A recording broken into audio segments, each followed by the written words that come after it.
She was the quietest one in the room. She never mentioned her past. Never corrected anyone when they called her just a nurse.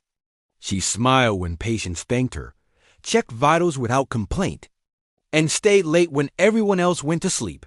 But on one October night in a remote forward operating base in eastern Afghanistan, when two armed men forced their way through the tent flaps of the field hospital, it was not the 8 battle-hardened Navy SEALs in the next room who moved first. It was her. Her name was Lieutenant Commander Dana Reyes, and she had arrived at FOB Kestrel in the Kuna province on a Tuesday morning with 2 duffel bags, a battered copy of a medical textbook, and no interest in making friends. The SEALs in the adjacent ops tent had noticed her, of course. In a place where every new face is cataloged and evaluated within minutes, Dana Reyes was an easy read, at least on the surface. Mid-30s, athletic but not conspicuously so, olive complexion, dark hair usually pinned in a tight bun under her cap. She spoke softly and economically. She had the steady hands of someone who had learned long ago that panic is a luxury you cannot afford. What none of them knew was that before she ever picked up a stethoscope, she had carried a rifle. Dana had enlisted in the Marine Corps at 19.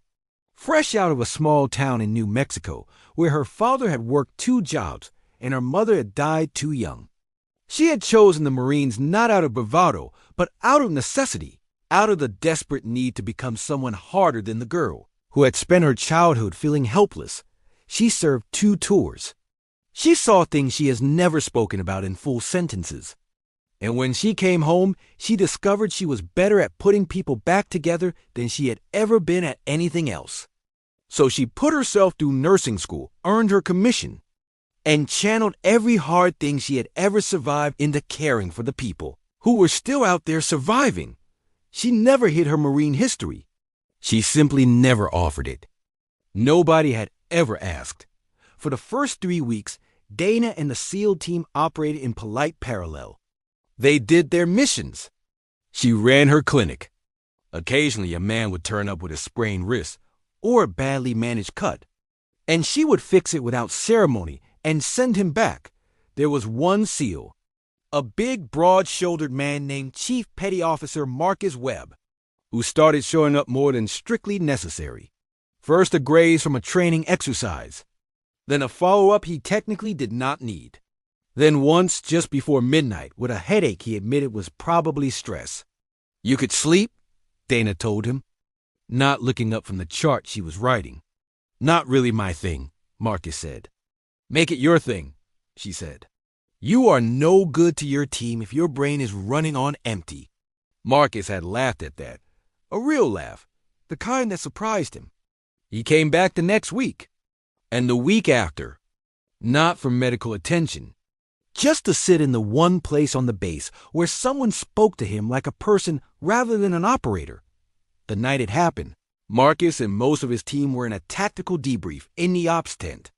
Dana was alone in the field hospital with 2 patients, a young Afghan interpreter named Tariq, who was recovering from emergency surgery on a shattered femur, and a Marine corporal named Eli Dosh, who had taken shrapnel to his shoulder and was sleeping under sedation. Dana was updating Tariq's fluid chart when she heard it, not a sound exactly, more of an absence of the right sounds. The guard post at the east perimeter had gone quiet. And then she heard boots on gravel, moving wrong, moving fast. 2 men came through the tent entrance before she had time to think. They were dressed in civilian clothing over body armor, and they were carrying weapons. One of them pointed directly at Tariq and spoke words Dana did not need to understand to know what they meant. She stepped between them. She did not yell. She did not plead. She placed herself at the end of Tariq's cot, and she said, in a voice that had 0 tremor in it, "You are not going to touch this patient." The man with the weapon took 1 step forward, and Dana Reyes, combat nurse, former Marine, moved with a speed and precision that nobody in that room had anticipated. She was not reckless.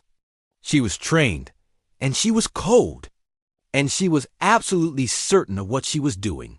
She used the tension of that moment like a tool. Marcus told the story. later the way a person tells the thing that permanently rearrange how they see the world. He said the security alarm had already been triggered by a perimeter sensor, and when he and two teammates hit the entrance of the field hospital less than 90 seconds after the breach, they found Dana standing calm and motionless in the center of the tent. One intruder was on the ground, disarmed and restrained with medical tubing. The other had his hands raised and was pressed against the far wall of the tent. Neither patient had been moved. Marcus stood in the doorway for a full 3 seconds, trying to process what he was seeing. "Reyes," he finally said.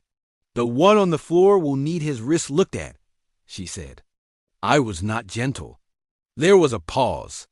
And then, because there was nothing else adequate, Marcus said, "Who are you?"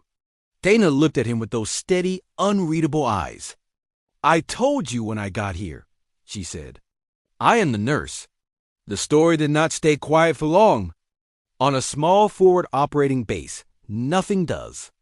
By morning, every person at FOB Kestrel knew the broad strokes. And within a week, people in other units were talking about the combat nurse who had held a field hospital alone. But what struck Marcus most? What he told anyone who asked was not the combat part. It was the discipline of her silence. Dana had never once, in all the weeks they had talked, used her past as a credential or a conversation piece. She had not worn it as armor or wielded its superiority. She had simply done her job every single day. At the absolute highest level she was capable of, and trusted that who she was would show up when it needed to. He asked her about it once, just the two of them, sitting outside the hospital tent watching the sun come down over the Cooner Valley. "Why didn't you ever say anything?" he asked. "About the Marines. About any of it." Dana was quiet for a moment. "Because it was not relevant," she said finally. "My past is not a reason to trust me. My actions are." Marcus sat with that for a long time. There's something Dana Reyes understood that most of us spend years trying to learn. Your history is yours. It shapes you, it builds you, it sometimes saves you and the people around you. But it does not have to precede you into every room. The most trustworthy people you will ever meet are often the quietest ones in the room. Not because they have nothing to say, but because they have already decided that their character will speak first. You never know who is sitting across from you. You never know what battles someone has already survived.